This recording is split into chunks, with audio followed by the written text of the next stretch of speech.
Bueno, yo entiendo que el mundo en el que estamos, en que el consumo y el capitalismo es nuestro entorno natural, la idea de marca España a mí no me acaba de gustar. Pero bueno, supongo que forma parte de esta cultura, un poco de esta reticencia del paleoizquierdismo particular, de que todo lo que huela a mercadotecnia y a venta, pues en principio te repele un poco, ¿no? Es que una simplificación, marca España, es un emblema que ha utilizado el Ministerio de Comercio y el de Exteriores para difundir la imagen de España. Yo creo que Vega Sicilia es un producto eminentemente español, pero es verdad que la forma de trabajar, la lentitud, el respeto por el tiempo, el tipo de barricas, los tinos que utilizan para envejecer el vino y un poco la cultura del vino, pues es heredera de Francia, sin duda. De hecho, Pablo Álvarez siempre dice que él admira mucho el vino de Borgoña y el vino de Burdeos. Y los bodegueros españoles creo que proceden un poco y sus mejores influencias vienen de ahí, ¿no? Pero creo que por el tipo de viña, por el tipo de uva que se utiliza en Vega Sicilia y en otras bodegas también del grupo, creo que, podríamos ponernos un poco estupendos, ¿no? El vino es parte de la esencia nacional de un país. Hay gente que dice que el vino, pues en fin, es como las uvas hablan de ti, ¿no? Y de alguna manera hay una relación también entre tu memoria y la memoria del vino. Pero bueno, no sé, supongo que esto es una especie de fantasía del marketing, de vincular una gran marca a un país, ¿no? Pero quizás la forma de trabajar de Vega Sicilia es quizás lo menos español de todos. De hecho, en un momento del libro, yo que he estado en varias empresas grandes, siempre he añorado precisamente esta especie de cultura empresarial que tiene Vega Sicilia, que es mucho amor al trabajo en sí, a la obra bien hecha, pagar bien a tus empleados, respetar el tiempo, darles todos los medios para que trabajen bien y olvidarte un poco del estrés y de la prisa.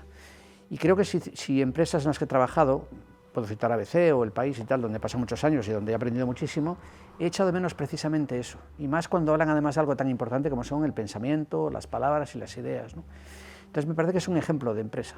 Tiene un punto paternalista, sin duda, pero me parece admirable. Y de hecho hay muchos trabajadores de la empresa que llevan 3 generaciones en la misma empresa, antes de que la familia Álvarez se hiciera propiedad, comprara la bodega, ¿no? Y eso me parece admirable.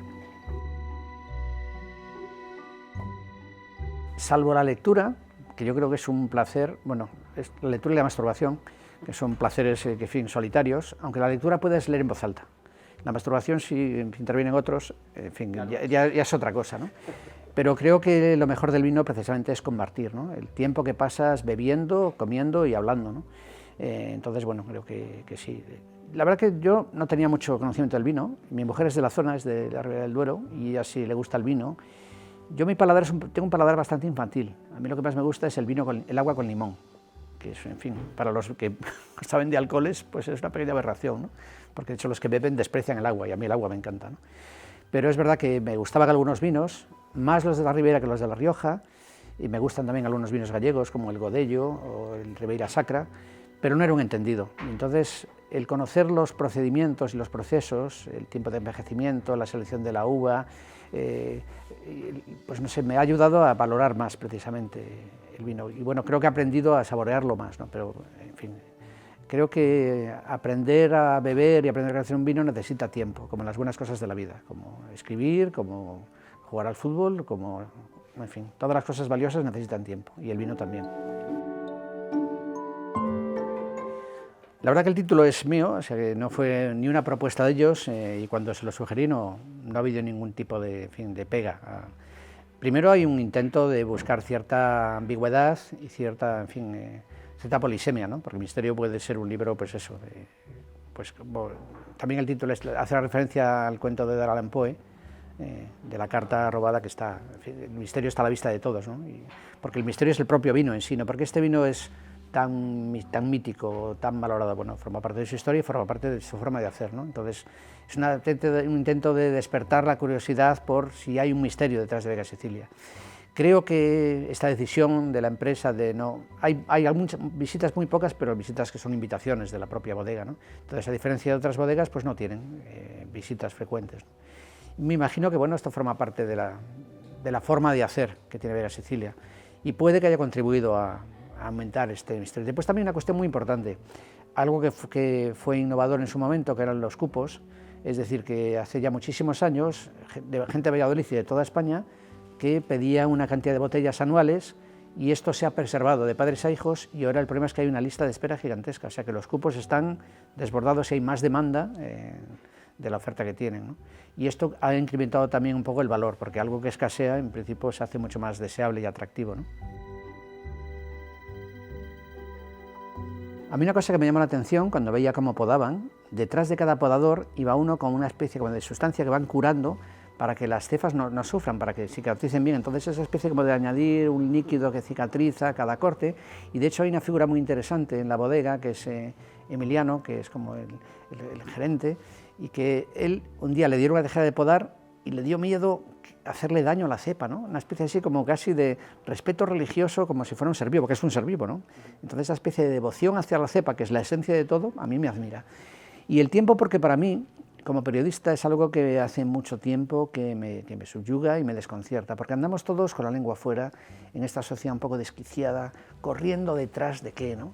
Y entonces de repente una empresa que basa toda su estrategia, toda su cultura, precisamente en el tiempo, en hacer las cosas despacio, me parece que es un logro, porque más eso creo que sería bueno pues para el cine, para la novela, para el periodismo, de hacer las cosas con tiempo, de escuchar, en este caso escuchar a la cepa, escuchar a la naturaleza, y escuchar al vino, ¿no? Y darle tiempo, porque después ves además las bodegas donde envejece el vino, hay un silencio que parece pues, de una cartuja, de un convento, ¿no? Y entonces el aspecto del silencio y del tiempo, que son dos virtudes o dos maneras de estar que van en contraposición con todo lo que nuestra cultura y nuestro mundo contemporáneo defiende, ¿no? Que es velocidad, no hay tiempo para nada y ruido infernal, ¿no? Y esto es todo lo contrario. Entonces a mí eso me parece que es una delicia, ¿no? Cuando evidentemente haces entrevistas a gente empleada, pues bueno, dices, bueno, pues un empleado no quiere indisponerse con sus jefes porque eso puede tener consecuencias, ¿no? Pero creo que ha habido mucha sinceridad, esta especie de sentimiento, sin ser accionistas, una especie de sentimiento de pertenencia, ¿no? Es decir, gente que lleva trabajando pues 30, 40 años o 3 generaciones y hablan de la bodega como si fuera suyo. Y esto es algo que supongo que no puedes improvisar, o lo tienes o no lo sientes, ¿no? Nadie lo obliga a hablar de esa manera, ¿no? Entonces creo que ha habido mucha sinceridad al hablar de su trabajo, ¿no? Y creo que también esta actitud por parte del empresario creo que ha sido también beneficioso para el resultado final. Yo, como decía antes, yo he echado de menos esta especie de relación personal con cada empleado, ¿no? Porque creo que al final la gente que está feliz en su trabajo funciona muchísimo mejor. Y en España hay cierta cultura que parece que tienes que estar fastidiado en el trabajo, ¿no? El trabajo es una condena, entonces tú estás jodido y el jefe está ahí y si debes sonreír. De hecho, hay una anécdota que la puedes usar o no, pero cuando estaba en el país había un jefe que decía, yo me reía mucho, disfrutaba mucho, y con Ramón Lobo, que era compañero mío de sección, nos reíamos muchísimo, y decía un jefe que decía mucho jijiji, jajaja, y después pasa lo que pasa. Entonces, bueno, si la gente feliz trabaja mejor, si encima les pagas bien, el resultado es muy bueno para todos, ¿no? Esta cultura un poco de tienes que estar fastidiado si no estarías trabajando.